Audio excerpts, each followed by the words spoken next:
Doctor Saurabh Agarwal, PhD इन वास्तुशास्त्र, भूमि ऊर्जा एवं वास्तु विशेषज्ञ, जो आपको वास्तु के हर पैमाने पर देते हैं एक सटीक राय, जैसे रेसिडेंशियल वास्तु कंसल्टेशन, कमर्शियल और industrial vastu planning, plot selection and layout guidance, energy balancing and remedies, puja ghar and main entrance vastu. अधिक जानकारी के लिए कॉल करें इस नंबर पर। Office address Shri Ghanshyam Agrawal, Bata showroom, Hanuman Chowk, Balaghat.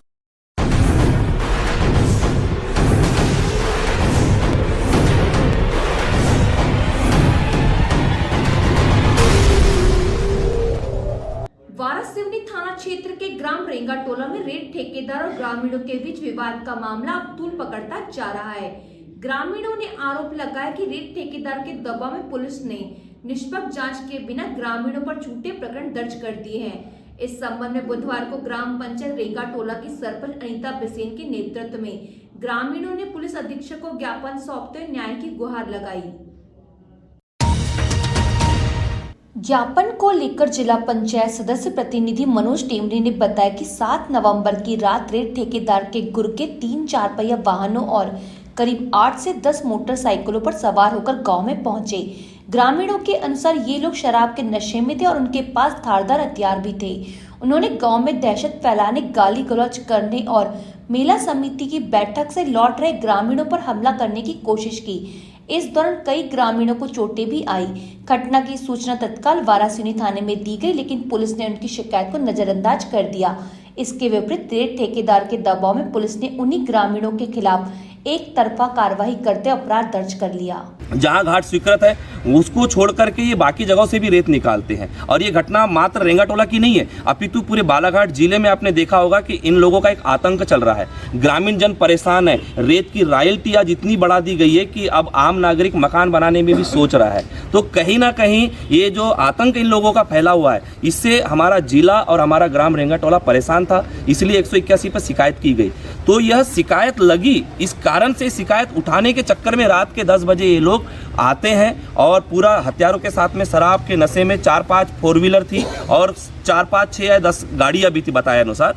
तो ये लोग आकर के जिन्होंने सीएम हेल्पलाइन लगाई उनके ऊपर दबाव बनाते हैं और दबाव बनाने के साथ में इनके बीच में वाद विवाद होता है और ग्रामीण जन उस वाद विवाद को छुड़ा देता है। पर दूसरे दिन पता चलता है कि ये लोग हॉस्पिटल में एडमिट हो गए हैं और इन लोगों के तो षड्यंत्र आप सभी जानते हैं कि षड्यंत्र के तहत किस प्रकार से ये लोग ग्रामीण जनों को फंसाते हैं या इनके खिलाफ जो आवाज़ उठाता है, इनकी आवाज़ को दबाने का, कुचलने का ये लोग किस प्रकार से प्रयास करते हैं। और उसी के चलते आज हमारे ग्राम के युवाओं के ऊपर, ग्रामीण जनों के ऊपर में मामला पंजीबद्ध कर दिया गया है, जिससे कि हमारे क्षेत्र में और ग्राम रेंगा टोला में एक आक्रोश है। हम शासन से, प्रशासन से मांग करने आए हैं कि इसकी उचित जांच हो और इन आपराधिक प्रवृत्ति के जो लड़के लोग जो रातों में घूम रहे हैं, इनकी खुद की जांच किया जाए, इनके खुद के अपराध खंगोले जाए, तो आप कहीं ना कहीं इनको आपराधिक, इनके ऊपर कई सारी धाराएं लगी होंगी और ये बेलेबल बाहर घूम रहे हैं। तो आज हम लोग माननीय एसपी महोदय को ज्ञापन देने आए हैं कि इसकी निष्पक्ष जांच हो, हमारे ग्रामीण अंचलों के अब जो युवा हैं उनको ज़्यादा और परेशान ना करा जाए, उनके ऊपर ऐसा षड्यंत्र के तहत, प्लानिंग के तहत कोई धाराएं ना बढ़ी जाए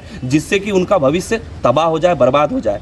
ज्ञापन सौंपने पहुंची रेंगा टोला सरपंच अनीता बिसेन ने कहा कि जिन लोगों ने गांव में उपद्रव मचाया वे पहले से ही अपराधी प्रवृत्ति के हैं और उनके खिलाफ कई मामलों में शिकायत दर्ज है।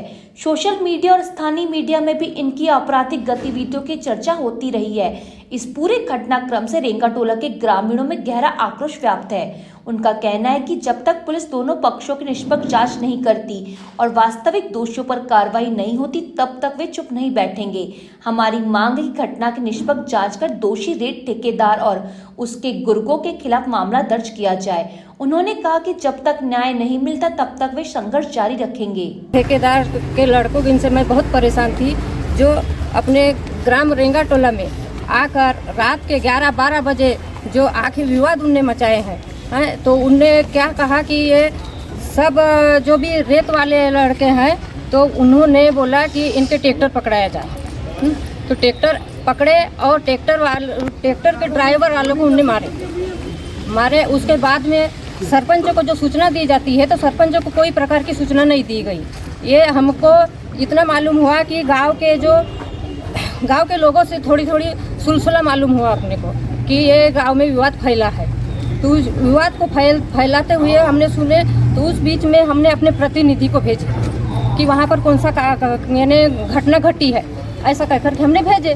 तो वहाँ पर अपने को जैसे पता चला कि ये घटना इस टाइप की भेजी, तो हमारे प्रतिनिधि ने 4 लड़कों इनको बोले कि ये ऐसा क्यों हुआ है, अपना इन्हें समझाइश देने का काम होता है उसमें। तो हमने समझाइश दिलवाया अपने प्रतिनिधि ने, तो उन्हें समझाइश देने के बाद में वहाँ पर मारपीट चल गई उनकी। मारपीट के बाद में उनने बोले कि एक रिपोर्ट हम देंगे, प्रतिनिधि का कहना था कि हम एक रिपोर्ट देंगे। ये रिपोर्ट दिलवाने के जाने के लिए वहाँ पर गए, लेकिन वो रिपोर्ट अपनी लागू नहीं लगी।